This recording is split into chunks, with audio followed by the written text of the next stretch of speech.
Fine strength. तो after a long gap हम लोग 8-12 को डिस्कस करने वाले हैं, 88, 89 एंड 90। देखो 88 में क्या है, ये तुम लोग जान रहे हो कि गवर्नर और जो कैबिनेट है उसके बीच में टसल देखने को मिल रहा है, स्पेशली जो अपोजिशन रूल्ड स्टेट है। और ये चीज़ यहाँ पे भी दिखा फिर से तमिलनाडु में। तमिलनाडु के जो गवर्नर साहब है रवि, उन्होंने क्या किया कि जो हायर एजुकेशन मिनिस्टर, ठीक है, उनको अपॉइंट करना था। जानते हो किस तरह जो भी कैबिनेट में होते हैं, जो भी काउंसिल ऑफ मिनिस्टर अपॉइंट होते हैं, उसमें चीफ मिनिस्टर का बहुत बड़ा हाथ होता है।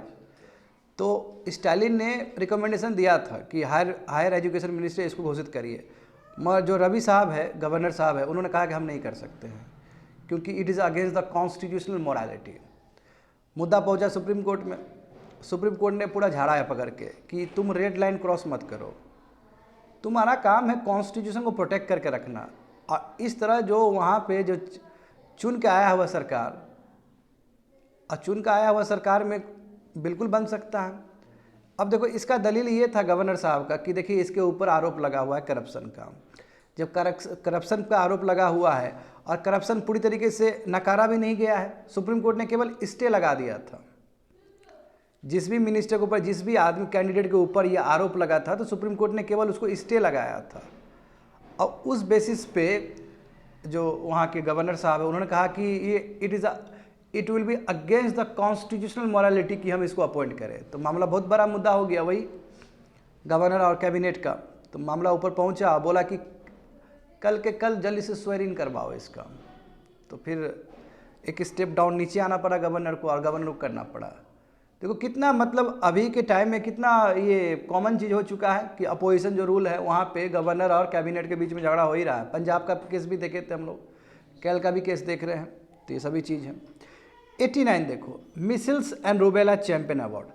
देखो भारत ने करके दिखाया है। ये देखो मिसिल्स का जो बीमारी है, रूबेला का जो बीमारी है, भारत ने पूरा दुनिया को दिया दिखाया है कि देखिए इस तरह करेंगे तो हो सकता है। और जानते हो मिसिल्स के बारे में हम लोग कई दिन से पढ़ रहे हैं कि वर्ल्ड में मिसिल्स केसेस बढ़ते चला जा रहा है। यदि मिसिल्स ख़त्म करना है तो 85% 2 डोज दवाई दिया आता है हर्ड इम्यूनिटी के लिए। हर्ड इम्यूनिटी मतलब क्या कि लोगों पूरा इम्यून हो जाए, आउटब्रेक होने का चांस कम होता है। यदि 85% वैक्सीनेशन हो जाए, 85% वैक्सीनेशन का मतलब क्या है कि कम से कम 100 आदमी है तो 100 आदमी 85 आदमी को वैक्सीन दिया जाए। समझ गए ना? यदि ऐसा किया जाता है तो हर्ड इम्यूनिटी डेवलप कर लेते हैं। हर्ड इम्यूनिटी का मतलब क्या, कम्युनिटी ही डेवलप कर लिया। वैक्सीन के थ्रू हर्ड इम्यूनिटी डेवलप कर सकते हैं हम, या फिर एडाप्टेशन के थ्रू भी कर सकते हैं हम। बात समझे? तो इसलिए भारत पूरा दुनिया को एक प्रकाश दिखा रहा है कि यस, मिसल्स एंड रूबेला इस तरह कम किया जा सकता है, और इंडिया ने बहुत अच्छा किया है। देखो बाहर क्या है कि बाहर वैक्सीन है, मगर बाहर वैक्सीन हेजिटेंसी है। वैक्सीन होने के बाद भी लोग वैक्सीन नहीं लगा रहा है, यूरोपियन लोग सब। याद करो कोविड के टाइम में तो वैक्सीन लगाना ये एक डिबेट का टॉपिक था। फंडामेंटल राइट, कॉन्स्टिट्यूशनल राइट, ये सब चीज़ बोला जा रहा था बाहर कंट्री में। इंडिया में तो ऐसा कुछ नहीं हुआ। इंडिया में भी मुद्दा उठा था, मगर सबको पकड़ के पिलाया गया था। कोवैक्सीन, कोविशील्ड, याद है ना तुम लोग को? तो क्योंकि ज़्यादा होशियार बनोगे, ह्यूमन राइट्स का बात करोगे, तो फिर तुम्हारा लाइफ ही नहीं बचेगा। तो बाहर देखो, इंडिया कंपेयर में बाहर जो है वैक्सीन हेजिटेंसी बहुत ज़्यादा है। यही कारण है कि बाहर वैक्सीन होने के बावजूद भी मिसल्स केसेस बहुत ज़्यादा है। और इंडिया में देखो, इंडिया ने बहुत कंट्रोल किया है मिसल्स को। तो वही चीज़ समझने का प्रयास करेंगे। 90 देखो, 90 भी बहुत अच्छा है। गिनी वॉर्म डिजीजेस, ये जो गिनी वॉर्म डिजीजेस है, एक टाइम में बहुत ज़्यादा था, बहुत नंबर था, और अभी देखो बहुत कम हो गया, ना के बराबर हो गया। 4-5 केसेस है पूरा दुनिया में। और देखो इसमें जो जाता है, रिजल्ट जो जाता है ना, वो आदमी को जाता है। अब गिनी में बताऊंगा, बहुत बड़ा ये विषय है। गिनी वॉर्म डिजीज में क्या होता है कि तुम्हारा ब्लिस्टर फॉर्म हो जाता है, मतलब पैर में घाव बन जाएगा, और घाव से वर्म निकल जाएगा। वर्म निकलता है घाव से। और ये 90s में 80s में बहुत भयानक बीमारी था दुनिया के लिए। इंडिया में भी था। इंडिया ने बहुत 90s में ही इसको इराडिकेट कर दिया, और 2000 में हमें सर्टिफिकेट भी मिल गया कि इंडिया में अब नहीं है। ये तुम्हारा अफ्रीका में बहुत ज़्यादा था, मगर अभी अफ्रीका में बहुत कम हो गया है। तो इसका जो श्रेय जाता है ड्रिंकिंग वाटर, सही ड्रिंक। देखो इसलिए कहते हैं कि ड्रिंकिंग वाटर बहुत ज़रूरी है। अधिकतर जो बीमारी होता है लोगों को वो गलत पानी पीने की वजह से ही होता है। एक एग्जाम्पल, ये भी क्लासिकल एग्जाम्पल है। तो पानी बदल देने से, वहाँ का जो इन्वायरमेंट बदल देने से ये बीमारी लगभग इराडिकेट हो गया है पूरा वर्ल्ड से। तो अपने आप में एक सीख है दुनिया के लिए कि क्या क्या स्टेप्स लिया जाए। देखो इसके लिए कोई वैक्सीन भी नहीं बना, सोच रहे हो ना। आमतौर पे क्या होता है, कोई बीमारी आउटब्रेक होता है तो वैक्सीन बनता है, तो वैक्सीन बनने के बाद वो ख़त्म होता है, जैसे कोविड का देख रहे थे या मिसल्स का देख रहे हो। मैं ये बिना वैक्सीन्स का ही है, ये ठीक हो गया, बिना दवाई का ही ठीक हो गया, बस प्रॉपर टेक केयर किया गया है, ह्यूमन इंटरवेंशन करेक्ट टाइम पे हुआ है। तो क्या चीज़ है उसको हम लोग डीप में समझने वाले हैं। चलो आगे बढ़ते हैं। 88 constitutional morality applies equally to all including governors. GS paper 2 constitution and polity functions and responsibility of the union and the states, issues and challenges pertaining to the federal structure, devolution of power, finances up to local levels and challenges therein। ये आया था तुम्हारा Hindu paper में 21 मार्च को, समझे। तो Ponmudi candidate का नाम है। स्टालिन ने, जो वहाँ के चीफ मिनिस्टर स्टालिन ने गवर्नर साहब से कहा था कि पोनमुडी को आप क्या करिए, स्वेर इन करवा दीजिए as a higher education minister. मगर गवर्नर साहब ने क्या किया, इनकार कर दिया। फिर मामला पहुंचा सुप्रीम कोर्ट में। सुप्रीम कोर्ट ने फटकार लगाया गवर्नर साहब को कि तुम रेड लाइन को क्रॉस मत करो, ये तुम्हारा ज्यूरिसडिक्शन के अंदर, ये तुम्हारा रोल नहीं है कि तुम, अरे भाई जब स्टालिन ने बोला है, चीफ मिनिस्टर ने बोला आप करो। और जहाँ तक सवाल है उसके कन्विक्शन का, तो वो तो हम स्टे लगा ही दिए थे। तो अब ये बोल के मत उसको पलड़ा झाड़ो कि वो उसका कन्विक्शन है अभी भी चल रहा है, वो काम हम लोग का है, तुम अपना दायरा देखो। बहुत फटकार लगाया है सुप्रीम कोर्ट ने वंस अगेन। तो देखो मामला क्या है, देखो supreme court raps Tamil Nadu governor. देखो रैप किया है, रैप करने मतलब क्या है, पूरा जम के बरसा है। सुप्रीम कोर्ट ने तमिलनाडु गवर्नर जो RN रवि साहब है उनको कहा कि जल्दी से जो DMK लीडर है कि पोनमुडी को एज अ मिनिस्टर के रूप में स्वेर इन करवाओ। तो मना क्यों किए थे? हाँ, इसके लिए देखो 22 मार्च को इन्होंने वो बोला था कि देखो करवाओ, नहीं तो हम फिर इंक्वायरी करेंगे हम, है ना। एक तरह से चैलेंज करना हुआ, एक तरह से रैप करना हुआ। बेंच ने कहा कि RN रवि जो गवर्नर साहब है वहाँ के, वो सुप्रीम कोर्ट का जो वर्डिक्ट है उसको वो कर रहे हैं, क्योंकि गवर्नर का इतना ज़्यादा नहीं होता है स्टूडेंट, समझो गवर्नर का भी अपना एक दायरा है। तो बेंच ने कहा है कि RN Ravi is defying the supreme court of India by claiming that, क्योंकि गवर्नर साहब ये बोल रहे हैं कि यदि हम इसको अपॉइंट कर लेते हैं एज अ मिनिस्टर के रूप में, तो ये क्या हो जाएगा, तुम्हारा कॉन्स्टिट्यूशनल मोरालिटी के अगेंस्ट बात होगा। तो सुप्रीम कोर्ट ने कहा कि ऐसा क्यों सोच रहे हो, गलत बात है, ये सोच ही गलत है। जब स्टे लगवा ही दिए उसका कन्विक्शन का, तो तुम ये क्यों सोच रहे हो, तुम चुपचाप स्वेर इन करवाओ कल के दिन, नेक्स्ट डे। 22 मार्च को जब बोल रहे थे तो वो नेक्स्ट डे बोले थे, और इमिडिएटली TN जो रवि साहब है गवर्नर साहब, उन्होंने करवा दिया। समझ गए ना। आखिर केस क्या चीज़ पे चल रहा था, जो DMK लीडर के पोनमुडी जो है उनके अगेंस्ट कन्विक्शन, और जो कन्विक्शन अब दोषी पाया गया था, मैं बताऊंगा अभी केस थोड़ी देर में। डिसप्रोपोर्शनेट एसेट केस में ना इनको दोषी करार किया गया था लोअर कोर्ट के द्वारा, मतलब लोअर कोर्ट नहीं, higher court, Madras high court के द्वारा किया गया था। मगर सुप्रीम कोर्ट ने क्या किया, स्टे लगवा दिया कि कोई बात नहीं है, स्टे है। स्टे सुप्रीम कोर्ट लगा सकता है, कोई भी फैसला दे, जानते हो ना, स्पेशल लीव पिटीशन के अंतर्गत सुप्रीम कोर्ट में आप जाके केस कर सकते हो, फाइल कर सकते हो। देखो मामला क्या हुआ, तो मामला समझो, brief history of the case. Madras high court ने ये तमिलनाडु का जो हायर एजुकेशन मिनिस्टर है, अब जो पोनमुडी है, इनको 2023 में, दिसंबर 2023 में 3 इयर्स के लिए सिंपल इम्प्रिजमेंट का वो कर दिया गया, सेंटेंस दे दिया था कि 3 साल तक तुम जेल में रहोगे।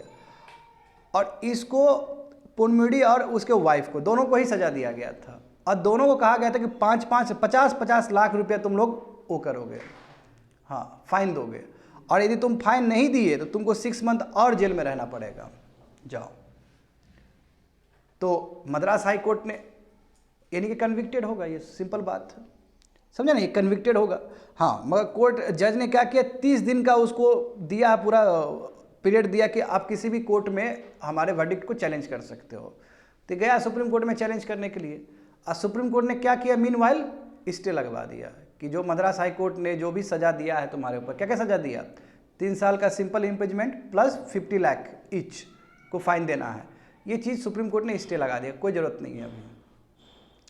तो जो TN रवि है उनका कहना ये है कि आखिर सुप्रीम कोर्ट ने स्टे लगवाया है, सुप्रीम कोर्ट ने खारिज तो नहीं किया इस चीज़ को, और यदि मैं एज अ गवर्नर के रूप में यदि मैं इसको हायर एजुकेशन मिनिस्टर को स्वेर इन करवा दूं, यदि मैं इसको मिनिस्टर बना देता हूं, तो ये कॉन्स्टिट्यूशनल का उल्लंघन होगा, संविधान का उल्लंघन होगा। ये देखो इनका व्यू पॉइंट, अब इनका व्यू भी देखोगे तो ऐसा नहीं कि बहुत ख़राब है, सोचने वाली बात है, क्योंकि ये तो कन्विक्टेड है, पोनमेडी तो कन्विक्टेड है, ऐसा तो नहीं दूध का धोला आदमी, ऐसा तो नहीं है ये। इसको जब मद्रास हाई कोर्ट ने इतना बड़ा इसके ऊपर दोष लगाया है और कन्विक्ट भी पाया गया है, तो मामला कुछ सीरियस ही होगा। मगर TN रवि के जुरिस्डिक्शन में वो चीज़ नहीं आता है एक्चुअल में, वहाँ पे रेड लाइन क्रॉस इसलिए किया क्योंकि वो उसका डोमेन का चीज़ नहीं है। पास में मामला ये है, देखो जज ने हाउएवर 30 डेज़ का दे दिया था, है ना, कि आप किसी भी कोर्ट में जा सकते हो। तो फिर ये सुप्रीम कोर्ट में आया, सुप्रीम कोर्ट में चैलेंज किया मद्रास हाई कोर्ट का जजमेंट, और उसके बाद देखो क्या सुप्रीम कोर्ट से क्या निकल के आया। सुप्रीम कोर्ट ने ये जो 3 साल का जो कारावास है उसको क्या किया, स्टे लगवा दिया, समझे। और ये देखो जब ट्रायल कोर्ट हो रहा था, डिस्ट्रिक्ट कोर्ट होता है ना, 2016 में इसको बरी कर दिया गया था। ये मामला पहले लोअर कोर्ट में भी गया था, तो 2016 में इसको बरी कर दिया गया था लोअर कोर्ट में, ट्रायल कोर्ट में। मगर फिर दिसंबर 2023 में मद्रास हाई कोर्ट ने क्या किया, नो ही इज़ कन्विक्टेड, अब फिर इसको स्टे लगवा दिया सुप्रीम कोर्ट ने।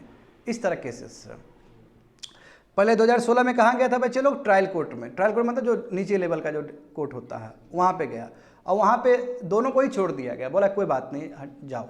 मगर फिर चैलेंज किया गया होगा मद्रास हाई कोर्ट में। अब मद्रास हाई कोर्ट ने पाया कि नो ये दोषी सच में ही दोषी है, दोनों ही पुनमुडी और उनके वाइफ दोनों ही दोषी है, तो दोनों को 3 साल का सजा दिया और प्लस 50 लाख ईच फाइन बोला। यदि 50 लाख तुम फाइन नहीं दोगे टाइम पे तो प्लस तुमको 6 मंथ का और भी हो सकता है कारावास। मैं ये अभी कोर्ट सुप्रीम कोर्ट ने इसको क्या कर दिया, स्टे लगवा दिया इस पर, समझ गए स्टूडेंट, ये मामला है। तो what happen after the stay of the supreme court, जब सुप्रीम कोर्ट ने स्टे लगवा दिया है तो बिल्कुल अब वो मिनिस्टर बन ही सकता है। हाँ, सुप्रीम कोर्ट ने स्टे, तो देखो सबसे प्रॉब्लम यहाँ पे कन्फ्यूज़न हो सकता है, गवर्नर साहब के मन में कन्फ्यूज़न ये था कि स्टे लगवाया है, पूरी तरीके से वो नहीं हुआ है, जीरो नहीं हुआ है केस, केवल स्टे लगा है। जब स्टे लगा है, अभी भी तो कन्विक्टेड ही हो, केवल स्टे लगा है।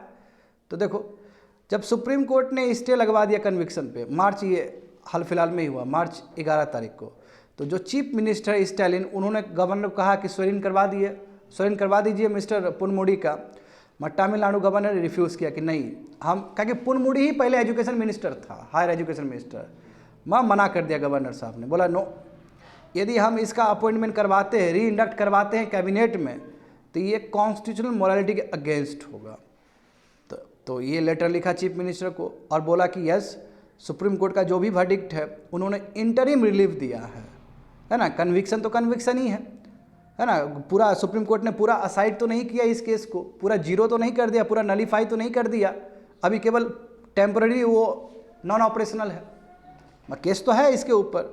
और इन्होंने कहा कि देखो ये करप्शन में लिप्त था, इसलिए ऐसे लोग को यदि हम मिनिस्टर दे देंगे बनाने, मिनिस्टर इंडक्ट कर देंगे, तो ये कॉन्स्टिट्यूशनल मोरालिटी के अगेंस्ट होगा, इसलिए हम आपके रिक्वेस्ट को पूरा नहीं कर सकते हैं। ये TN रवि का केस था, मगर सुप्रीम कोर्ट ने इस पर रैप किया है कि no, you are crossing the red line, वो आपका जुरिस्डिक्शन का चीज़ नहीं है। जब हम स्टे लगवा ही दिए तो आप बना दीजिए उसको। अब फिर नेक्स्ट डे उनको स्वेरिन करवाना पड़ा। मामला समझ गए ना, ये मामला है, छोटा ही एडिटोरियल है जी। आगे देखो 89, prestigious measles and rubella champion award bestowed on India, यानी कि जो प्रेस्टिजियस अवार्ड है मिसेल्स और रूबेला का, ये जो चैंपियन अवार्ड है ये भारत को दिया गया है। GS paper 2 social justice and governance, issues relating to development and management of social sector और services relating to health, education and human resources. ये तुम्हारा आया था हिंदू पेपर में 9 मार्च को। देखते हैं मामला क्या है। देखो इंडिया को ये सम्मान दिया गया, prestigious measles and rubella champion award दिया गया, क्योंकि भारत ने बहुत ही ज़्यादा मेहनत किया है इस इन्फेक्शियस डिजीज़ को लड़ने में, इसके विरोध में काम करने में, तो बहुत ही अच्छा काम किया है। और ये किसने दिया, देखो ये जो मिसल्स एंड रूबेला पार्टनरशिप, इसमें बहुत सारे लोग, बहुत सारे एजेंसी सब इन्वॉल्व हैं, जैसे अमेरिकन रेड क्रॉस इन्वॉल्व है, BMGF इन्वॉल्व है, गैवी जानते हो कोविड-19 का जो वैक्सीन अलायंस था वही गैवी है, US CDC है, UNF है, यूनिसेफ है, WHO और भी बहुत सारे जो वर्ल्ड के बेस्ट जो ग्रुपिंग हैं सब इसके अंदर है, और सब ने मिल के कह सकते हो भारत को ये अवार्ड दिया है। तो देखो, the award was given by the micelles and rubella partnership at the American red cross headquarter in Washington recently. तो भारत को मिला है अवार्ड वाशिंगटन में, और इस कमेटी ने दिया है भारत को। तो ये मायने रखता है स्टूडेंट, एक इतना ज़्यादा आबादी वाला देश को यदि अवार्ड मिल रहा है तो पक्का इस देश ने कुछ अच्छा काम किया होगा, इसने बहुत ही सीरियसली बहुत काम किया होगा। अब देखो ना, याद करो 1985 में ही हम लोग यूनिवर्सल इम्यूनाइजेशन प्रोग्राम चला दिए, सही बात है, उस समय भी रख दिए, उस समय भी हमने मिसल्स रखा था, मिसल्स का वैक्सीन रखा था, और सीरियस हो के हम 2017 में हम इसको रखना शुरू कर दिया। दो डोज, देखो इसका 2 डोज होता है, एक डोज तुम्हारा 1 साल से पहले दिया जाता है, और फिर सेकेंड डोज तुम्हारा बाद में दिया जाता है, 2 डोज होता है, करेक्ट। तो 2017 से हम लोग और सीरियस हुए, हालांकि हमने 1985 में ही हमने अपना जो हमारा यूनिवर्सल इम्यूनाइजेशन प्रोग्राम है उसके अंतर्गत हमने इस बीमारी का वैक्सीन हमने वो कर लिया था, मतलब उसमें जोड़ दिया था। अभी 2017 के बाद हम और सीरियस हो गए। देखो, मिसल्स एंड रूबेला क्या है, वैक्सीन प्रिवेंटेबल डिजीज, यानी कि हम ठीक से वैक्सीन देंगे तो बच सकते हैं। और इसका जानते हो कि वर्ल्ड वाइड कितना कहा जाता है, 85। यदि हर्ड इम्यूनिटी अचीव करना है, पूरा कम्युनिटी में बीमारी आउटब्रेक ना हो, फिर से बीमारी क्रिएट ना हो, उसके लिए 85% डोज देना पड़ता है। तो देखो MMR वैक्सीन, ये हमारा यूनिवर्सल इम्यूनाइजेशन प्रोग्राम सिंस 2017 है, क्योंकि देखो ये MMR है, मिसल्स, मम्स एंड रूबेला, तीनों के लिए एक ही वैक्सीन दिया जा रहा है, MMR कहते हैं इसको वैक्सीन, समझ रहे हो ना, हम कॉमन चीज़ है इसलिए, क्योंकि जेनस जो है फैमिली है, सब रिलेटेड है, इसलिए दिया जाता है, तीनों बीमारी इसमें ठीक हो जाता है। ये 2017 के बाद 2 डोज देना शुरू कर दिए हम। देखो, सरकार ने भी बहुत अच्छा प्रोएक्टिव वैक्सीन किया है, जैसे हाई रिस्क एरिया है जहाँ बहुत ज़्यादा केसेस था, वहाँ पे बहुत अच्छे कैंपेन चलाया, इनोवेटिव स्टडी चलाया, ताकि जो अंडर सर्व्ड पॉपुलेशन जहाँ पे पहले पहुँचा ही नहीं वहाँ पे पहुँच सके, कैंप बहुत अच्छा लगवाया, सर्वेलेंस सिस्टम बहुत ही मजबूत किया, और पब्लिक अवेयरनेस भी बहुत दम के चलाया भारत ने। उसी का प्रशंसा है कि हमें अवार्ड मिला है। इसका फ़ायदा क्या हुआ स्टूडेंट, कि भारत के 50 डिस्ट्रिक्ट में कोई भी मिसल्स केस रिकॉर्ड नहीं किया गया, और उसके बाद जो 226 डिस्ट्रिक्ट्स है, अभी देखोगे 12 मंथ में, 1 साल में 226 डिस्ट्रिक्ट्स में एक भी केस नहीं है, 50 तो पूरी तरीके से ख़त्म हो गया। और रिसेंट में 1 ईयर में 12 मंथ में एक भी केसेस नहीं आया 226 डिस्ट्रिक्ट्स में। तो हम कह सकते हैं कि बहुत बड़ा ग्रेटेस्ट अचीवमेंट होगा भारत के लिए, कि 50 तो पूरी तरीके से साफ़ ही हो गया, वहाँ तो कोई केस ही नहीं है, मगर जो 226 डिस्ट्रिक्ट है जहाँ पे केसेस हुआ करते थे कभी, अभी रिसेंट टाइम में 1 साल में एक भी केस नहीं है। बड़ी बात है कि नहीं है, बताओ तो, इतना ज़्यादा डिस्ट्रिक्ट्स में एक भी केसेस नहीं है। आगे देखो, तो क्या समझते हो मिसल्स वायरस? देखो, ये क्या है, एक्यूट वायरल रेस्पिरेटरी इलनेस, यानी कि सांस वगैरह लेने में प्रॉब्लम हो सकता है। अब देखो, humans are only natural host of measles virus. देखो, ये बहुत इंपॉर्टेंट चीज़ है, ये बहुत इंपॉर्टेंट चीज़ है। देखो, अच्छा देखो, कौन से बीमारी को हम पूरा इरेडिकेट कर सकते हैं जिसका नेचुरल होस्ट एनिमल ना हो? जैसे कोई भी, देखो सुनो, ये बहुत इंपॉर्टेंट जानकारी है, यदि कोई नेचुरल होस्ट एनिमल हो किसी भी बीमारी का, तो उसको पूरा इरेडिकेट करना संभव नहीं है। मगर जिसका नेचुरल होस्ट एनिमल नहीं है, केवल ह्यूमन ही है, तो हम आराम से उसको इरेडिकेट कर सकते हैं, क्योंकि ये जेनेटिक नहीं होगा, एनिमल से नहीं आएगा। जैसे देखो, कोविड-19 कहा था ना, बैट से आया, क्योंकि बैट क्या है तुम्हारा, bat can carry lots of viruses. तो यदि कोई एनिमल से कोई वायरस या पैथोजन आता है तो उसको पूरी तरीके से एलिमिनेट करना संभव नहीं है। मत देखो, ये क्या है, ये नेचुरल जो होस्ट है केवल ह्यूमन ही है, तो इसको मतलब टोटल जीरो किया जा सकता है मिसल्स को। और ठीक है, इंडिया भी बढ़ रहा, वर्ल्ड अभी पीछे ही है, मगर हम लोग अचीव करके टोटल इरेडिकेट कर सकते हैं मिसल्स को। क्यों? क्योंकि इसका नेचुरल जो होस्ट है एनिमल्स नहीं है। Very very important. अब देखो इसमें क्या है, प्रॉब्लम क्या है, देखो देखो स्टूडेंट, जब कोई भी आदमी को बीमारी हो मिसल्स का, समझे ना, किसी भी आदमी को बीमारी हो और वो मान लो कि वो खांसे, है ना, खांसी करे, तो उसका जो इन्फेक्शन जो होगा, इन्फेक्शन वो आधा घंटा तक, कह सकते हो, नहीं सॉरी 2 घंटा तक एयर में रह सकता है। जैसे मान लो किसी को मिसल्स है, वो क्या कर रहा है, खांसी कर रहा है या सर्दी वगैरह हो गया तो वो अपना खांसी कर रहा है, तो उसका जो वायरस होगा वो 2 घंटे तक एयर में रह सकता है। और यदि वहाँ से कोई भी आदमी पास करे तो उसका होने का चांसेस 99% है। हेल्दी आदमी को भी बीमारी हो सकता है, यानी कि 10 आदमी यदि वहाँ से गुजरता है उस इन्वायरमेंट से जहाँ से अभी खांसा था और 2 घंटा पहले खांसा था, 2 घंटा तक रह सकता है वो, तो वहाँ से 10 आदमी गुजरे तो 9 आदमी को इन्फेक्शन हो सकता है। वो इतना भयानक चीज़ है। इसका मतलब हाईली इन्फेक्शियस डिजीज है ये मिसल्स, यही हुआ इसका मतलब। तो वही चीज़ तुम्हारा थर्ड में बताया गया है, समझ गए ना, कि कोई भी इन्फेक्शन जो measles virus can remain infectious in the air for up to 2 hours. यदि कोई इन्फेक्टेड पर्सन वहाँ से पास करे तो उस एरिया में 2 घंटा तक वो वायरस जीवित रह सकता है एयर में। अच्छा, कोविड-19 हुआ था तो ये बात चल रहा था ना कि क्या कोविड वायरस जो है वो एयर में सर्वाइव कर सकता है। यदि एयर में सर्वाइव हो जाता तो बहुत बड़ा बात हो जाता। एक तो जेनेटिक है, एक तो इतना इन्फेक्शियस है, और उस पर एयर में भी रहता, तो जो सुबह आदमी रनिंग करने के लिए जाता है वो तो तुरंत हो जाता है उसको, या आदमी जो बाहर हो जाता है तुरंत हो जाता है उसको। तो देखो इसका प्रॉब्लम है, 10 में से 9 आदमी इन्फेक्शियस हो सकते हैं यदि उस इन्वायरमेंट से गुजरे, समझ गए। हाँ देखो, जहाँ तक सवाल है मिसल्स का, यदि मिसल्स बच्चे लोग को, छोटे बच्चे को अटैक करे तो बहुत खतरनाक चीज़ है।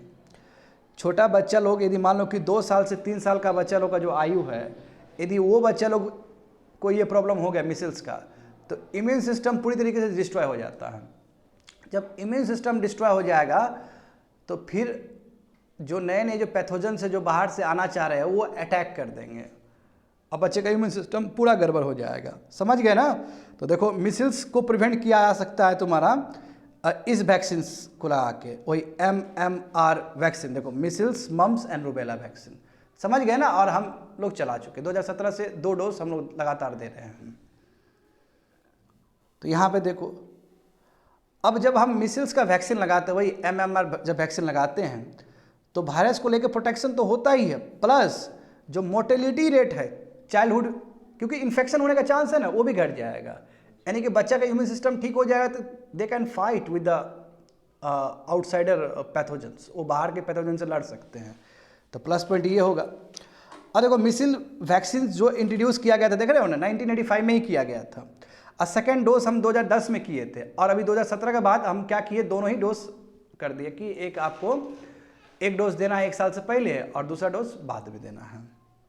देखो यदि आप मिसल्स को कंट्रोल करना चाहते हो तो आपका जो वैक्सीन कवरेज होना चाहिए वो 95% होना चाहिए नेशनल और सब नेशनल लेवल पे, यानी कि 95%, 85 भी है, 85 हम लोग पहले तो 85 भी बोल रहे थे, तो कम 95। देखो हर्ड इम्यूनिटी डिपेंड करता है बीमारी, डिफरेंट बीमारी, किसी बीमारी के लिए आप 70% भी दे सकते तो हो जाएगा, कोई नियम नहीं है कि 95 ही देना पड़े। मिसल्स के लिए चलो 95 लिखा गया है, चलो ठीक है, ये 90 to 95%। मगर कई ऐसे बीमारी होते हैं जहाँ पे आप 60% 65% भी लगा दोगे तो हर्ड इम्यूनिटी हो सकता है, और कई ऐसे बीमारी होते हैं तो वो उससे भी ज़्यादा मानता है। तो रूबेला क्या है, देखो रूबेला क्या है, देखो रूबेला भी तुम्हारा वायरल इन्फेक्शन ही है, उसका भी सीरियस प्रॉब्लम, महिलाओं को जो प्रेग्नेंट वुमेन है उसको बहुत अटैक करता है रूबेला, समझे ना। हाँ, कॉग्निशन रूबेला सिंड्रोम, इससे क्या होता है, इस तरह का बीमारी हो सकता है। अब देखो न्यू बॉर्न बेबीज, यदि मान लो कि माता को अटैक हो गया, प्रेग्नेंट लेडी को यदि अटैक हो गया, तो बच्चा का जो जन्म होगा ना उसको हो सकता है कैटरैक्ट का प्रॉब्लम हो सकता है। कैटरैक्ट समझते हो, मोतियाबिंद जो होता है प्रॉब्लम, समझे, ग्लूकोमा का प्रॉब्लम, हेयरिंग लॉस हो सकता है, मेंटल रिटार्ड यानी कि माइंड का डेवलपमेंट नहीं होगा ठीक से, माइक्रोसेफेली हो सकता है। माइक्रोसेफेली समझते हो ना, ब्रेन का साइज छोटा होना। तो यानी कि रूबेला कितना खतरनाक बीमारी है, मिसल्स खत्म हो गया, रूबेला का बात कर रहे हैं हम लोग, तो रूबेला भी उतना ही खतरनाक चीज़ है, समझे। यदि कोई प्रेग्नेंट लेडी को हो जाएगा तो उसका जो बच्चा फिर बर्थ होगा, बच्चे में ये सब डिफेक्ट्स आ सकता है। स्टूडेंट समझ में आ गया ना। तो हाँ, इंडिया को इसी चीज़ के लिए अवार्ड दिया गया, तो इंडिया ने बहुत ही अच्छा काम किया। देखो 226 डिस्ट्रिक्ट्स में अभी है ना, अभी 1 ईयर में कोई भी एक भी रिपोर्ट नहीं आया, 50 डिस्ट्रिक्ट्स तो पूरी तरीके से वो हो गया। लास्ट वन देखो 90, ये भी देखो सिमिलर है तुम्हारा गिनी वॉर्म डिजीजेस, है ना, ये भी एक तरह से जीत है पूरा दुनिया का, केवल इंडिया का नहीं पूरा दुनिया का। Human resilience and your immunity, यानी कि आदमी का देखो इंटेलिजेंस, आदमी का सही सोच, आदमी का सही इंटरवेंशन की वजह से जटिल से जटिल बीमारी भी लगभग इराडिकेट हो सकते हैं। ये classical example guinea worm disease से हमें समझ में आएगा। तो देखो syllabus GS paper 2 social justice and governance, issues relating to development and management of social sector और services relating to health, education and human resources. Same syllabus Hindu paper में आया था 23 फरवरी को। तो देखो मामला क्या है, यहाँ पे देखो, अब देखो कोई देख लो ना, ये एकदम बहुत डिफरेंट केस है, इसलिए कि वर्ल्ड ने करके दिखाया, ये पब्लिक हेल्थ का जीत है, पब्लिक हेल्थ का, यानी कि लोगों का अवेयरनेस का जीत है। लोग चाहे तो क्या नहीं कर सकते, बिना वैक्सीन का, बिना दवाई का भी बीमारी को इराडिकेट कर सकते हैं। एग्जाम्पल समझो कि अभी पूरा दुनिया में ना गिनी वॉर्म डिजीज लगभग ख़त्म होने के कगार पे है।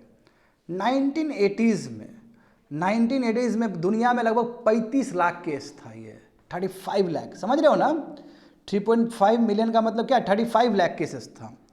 और अभी WHO का आंकड़ा देखोगे तो 2021 में ये जो बीमारी है गिनी वॉर्म डिजीज वो 14 केस हो गया, 2022 में 13 केस हो गया, और 2023 में देख रहे हो ओनली 6 केस, सिंगल डिजिट में आ गया स्टूडेंट। तो कैसे पॉसिबल है ये? 80s के टाइम में कहाँ 35 लाख आबादी को टच किया था इसने, और अभी देखो 2023 आते आते ओनली 6 डिजीज, मतलब 6% इन्फेक्टेड है इससे। जहाँ तक सवाल है इंडिया क्या पोजीशन है, देखो इंडिया ने तो बहुत पहले ही करके दिखा दिया था। देखो इंडिया ने गिनी वॉर्म डिजीज को लेट 90s में ही ख़त्म कर दिया था, ठीक है, वही हमने बहुत अच्छा सर्वेलेंस चलाया, कैंपेन वगैरह चलवाया था, वाटर सेफ्टी इंटरवेंशन लगाया था, कम्युनिटी एजुकेशन यानी कि अवेयरनेस बहुत फैलाया था, तो हम तो 90s में ही ख़त्म कर दिए। और 2000 में हमें सर्टिफिकेट भी मिल गया था WHO से, तो कोई भी बीमारी ख़त्म होता है तो सर्टिफिकेट मिलता है। इंडिया को पोलियो का भी सर्टिफिकेट मिला है ना जी। तो बेस्ट देखो, बेस्ट एग्जाम्पल पोलियो, हाँ यही तो हम बोल रहे थे तुम लोग का कि देखो ये कैसे ख़त्म हुआ, इसलिए ख़त्म हुआ क्योंकि इसका कोई नेचुरल होस्ट नहीं था। यदि इसका एनिमल होस्ट होता तो कभी ख़त्म नहीं होता। पोलियो वायरस भी नियरली इराडिकेट हो चुका है, बस अफगानिस्तान और पाकिस्तान में, और एक अभी अफ्रीका किसी देश में पाया गया था, हम लोग रिसेंट टाइम में पढ़े थे। मतलब लगभग पूरा दुनिया का जो पोलियो वाला जो प्रॉब्लम था वो ख़त्म हो गया मोर और लेस। और दूसरा केस देखोगे तो गिनी वॉर्म डिजीज, ये भी लगभग ख़त्म होने के कगार पे है। इंडिया को देखो सर्टिफिकेट कब मिल गया WHO के द्वारा, 2000 में ही मिल गया था। तो इंडियन गवर्नमेंट, इसका श्रेय जाता है इंडियन गवर्नमेंट का collaborative effort, local health workers और इंटरनेशनल पार्टनर्स, सब ने मिल के बहुत ही अच्छा इंडिया में काम किया, और 90s में ही ख़त्म हो गया था, और 2000 में हमें सर्टिफिकेट भी मिल गया। और दुनिया में भी देखो उसी लेवल पे ख़त्म हुआ है बहुत तेज़ी से। तो क्या होता है, ये बीमारी है क्या? ये बीमारी देखो, ये बीमारी क्या होता है कि इसमें वॉर्म्स निकलते, गिनी वॉर्म समझते हो ना, ये बीमारी जानते हो ना, वॉर्म देखे हो ना, हाँ कीड़ा टाइप का वो निकलेगा तुम्हारा। और ये चीज़ तुम्हारा इजिप्शियन ममीज में भी प्रेजेंट था उस समय, जब इजिप्ट में जो मम्मी सबको रखा जाता था ना स्पेशल प्रोटेक्शन करके, तो ये बीमारी से वो लोग भी ग्रसित थे, पहले के लोग भी ग्रसित थे। इसमें होता क्या कि जिसके बॉडी में ये बीमारी रहेगा वो पेनफुल ब्लिस्टर डेवलप होता है, यानी कि घाव टाइप का बनेगा पैर में, और जो पैर का नीचे वाला हिस्सा उसी को अटैक करता है। जैसे हमारा नीचे वाला जो लोअर लिम्फ हो गया, फिट हो गया, वहीं क्या निकलेगा, एक ब्लिस्टर निकलेगा, घाव बन जाएगा, और घाव से तुम्हारा बाहर वॉर्म निकलेगा ऐसे करके। बहुत डेंजर लगता है देखने में। हाँ, कोई आदमी मरता नहीं है, मगर जो आदमी का चलने का जो तरीका है वो तो पूरा बदल देगा। वो 1 हफ्ता 1 महीना आपको घर बैठा सकता है। आदमी मरता नहीं है इससे, मगर ये कि मोबिलिटी स्टॉप कर देगा, समझे। हाँ, अब देखो उस समय यदि ये बीमारी निकलता है, पेट से वर्म निकलता है, तो आपको एंटीसेप्टिक दुनिया भर का चीज़ लगाना, एंटीबायोटिक सब लगाना होगा, है ना। कोई इसके लिए कोई स्पेशल मेडिसिन नहीं था स्टूडेंट, ना ही कोई इसके लिए स्पेशल वैक्सीन बना। तो ये बोला कि देखो when seeking relief they may emerge the affected area in water. अब देखो जब कई बार होता है ना कि रिलीफ के लिए हम क्या करते हैं कि पानी में डाल देते हैं पैर।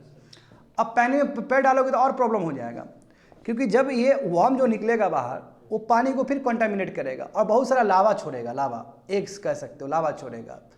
तो फिर पानी में गया, वो फिर पानी यदि वाटर फ्लाई जो आता है काटने वाला होता है ना इंसेक्ट सब, वाटर फ्लाई क्या करता है उसके ऊपर अटैक कर देगा, और फिर वो अटैक करके फिर वाटर बॉडी को जाकर प्रॉब्लम देगा। तो क्या होगा कि ये साइकिल में आ जाएगा तुम्हारा, और ये साइकिल विशियस साइकिल है, ये चलता ही रहेगा और फिर आदमी को अटैक करेगा। समझ में आ रहा है ना। इंस्टेंट रिलीफ के लिए हम क्या कर रहे हैं, पैर अपना पानी में रख रहे हैं। जब पैर पानी में रख रहे हैं तो पानी में जा रहा है, कॉन्टामिनेट हो रहा है, लावा पानी में जा रहा है। और दूसरी बात है कि जो वाटर फ्लाइज है, इंसेक्ट सब क्या है कि वो एरिया से जाके दूसरे एरिया में चला जाएगा तो इन्फेक्शन छोड़ देगा।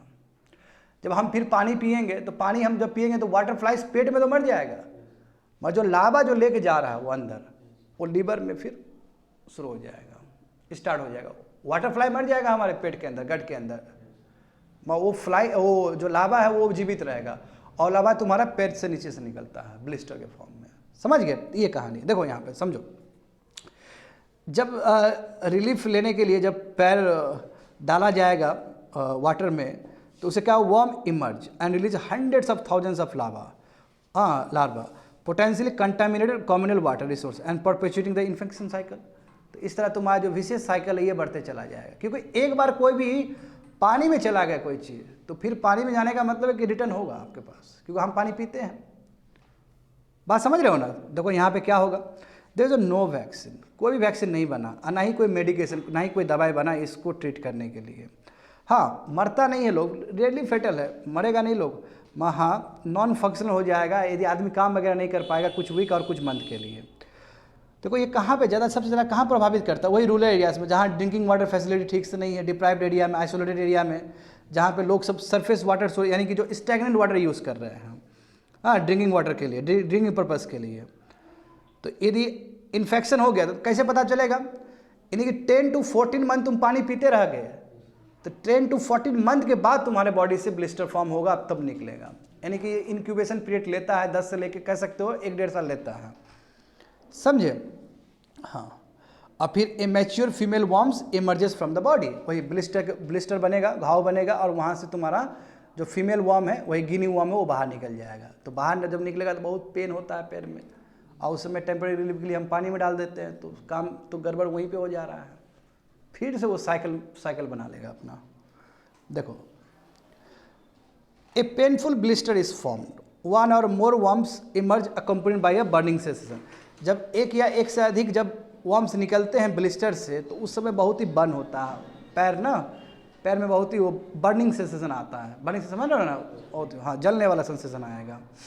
तो ये बर्निंग सेंसेशन कम करने के लिए हम क्या करते हैं, हम लोग बॉडी में डाल देते हैं, सॉरी वाटर में अपना बॉडी डाल देते हैं। और देखो वर्म को तो और फायदा होगा, वो थाउजेंड्स ऑफ लावा वाटर में डाल देगा, और उसके बाद देखो वाटर फ्लाइज जो है, the lava reach the infective stage after being injected by the tiny, जो छोटे छोटे वाटर फ्लाइज है वो खा जाएगा उसको, और वो खाने के बाद जानते हो फिर वाटर कॉन्टामिनेट कर सकता है वाटर फ्लाइज। तो उसके बाद क्या होगा, people सॉलो the infected water flies. जब पानी पी रहे हैं हम लोग, वाटर फ्लाई भी हमारे पेट के अंदर चला जाएगा, तो वाटर फ्लाई तो किल हो सकता है स्टोमक में, मगर जो इन्फेक्टिव लावा है वो कभी किल नहीं होता, वो पेट में जीवित ही रहेगा। तो उसके बाद इंटेस्टाइन के पास जाएगा, वो है ना, बॉडी में माइग्रेट करेगा। और देखो जो फर्टिलाइज फीमेल वर्म होते कितने लंबे हो जाते हैं, देखो 6 to 100 सेंटीमीटर लॉन्ग, इतने बड़े हो जाएंगे। और एग्जिट पॉइंट के लिए वो सबसे लोअर लिम्ब पे ही जाएगा, वो फिट वाला एरिया पे ही जाएगा, और फिर वहाँ से निकालेगा, वही ब्लिस्टर बनेगा, वहाँ से निकल जाएगा वो। समझ गए ना। तो इन्फेक्शन होने के 10 to 14 मंथ में आपको ब्लिस्टर फॉर्म होते हुए नजर आएगा। समझ में आ रहा नहीं चीज़। हाँ, तो देखो, तो ये भी एक तरह से ना, देखो अब बीमारी तो खतरनाक ही है भाई, कि शरीर से निकल रहा है, शरीर से निकल रहा है, वो बड़ी बात है ना। उसके बाद भी लगभग ख़त्म हो गया। कैसे हुआ ये चीज़, तो देखो ये बहुत ही सिंपल तरीके से हुआ। इसमें हमने क्या किया, ट्रीटमेंट किया, cleaning and bandaging of affected area of skin until the worm is completely expelled from the body. यानी कि पहले तो जिसको हो रहा था, ब्लिस्टर फॉर्म हो रहा था, उसको पहले पूरा क्लीन किया गया अच्छे से, और ऐसे आदमी को पूरा आइसोलेट किया गया कि तुमको नहीं जाना है वाटर के पास, वाटर बॉडी के पास नहीं जाना है, क्योंकि तुम जाओ वो वाटर बॉडी के पास जाओगे, जो इन्फेक्टेड होगा फिर वो साइकिल है, फिर लौट के आएगा। तो उसको आइसोलेट किया गया, उसको पूरा क्योर किया गया, एंटीसेप्टिक लगा के सब ठीक किया गया। दूसरा क्या है कि कॉन्टामिनेट, वही ड्रिंकिंग वाटर कॉन्टामिनेट होने नहीं दिया इन लोग, समझे ना, उसको दूर रखा ऐसे लोगों को। हाँ, ड्रिंकिंग वाटर अच्छा, सही ड्रिंकिंग वाटर पहुंचाया गया, घर घर पहुंचाया गया। समझ गए ना, filtering of water from open water body, जो आदमी पीने के लिए चला जाता है उसको पहले फिल्टर किया गया अच्छे से। और दूसरी बात है कि वेक्टर कंट्रोल मेजर्स भी लिए गए, कुछ कुछ तुम्हारा लार्बिसाइड, टेमोफोस, इस तरह का दवाई वगैरह भी चलाया गया। तो इससे दिखता है कि सही इंटरवेंशंस, बिना कोई दवाई, बिना कोई वैक्सीन से भी कुछ कुछ ऐसे डिजीज होते हैं जिसको राइट इंटरवीन करे ह्यूमन बींग तो बीमारी खत्म हो सकता है। एक क्लासिकल एग्जांपल गिनी वॉर्म्स, समझे। तो हेल्थ एजुकेशन को भी प्रमोट किया गया और बिहेवियर चेंज को भी इंश्योर किया गया है कि वहाँ पे नहीं, यदि आप बीमार हो तो घर ही में रहो, एंटीसेप्टिक सब लगाओ, है ना, आइसोलेटेड रहो, और जो भी वाटर टैंक है उसके पास नहीं जाना है, क्योंकि वाटर टैंक के पास जाओगे तो फिर ये साइकिल विशियस साइकिल है, लूप वाला साइकिल है। समझ गए, तो राइट इंटरवेंशन से ये बीमारी खत्म हो गया है। कंप्लीटेड।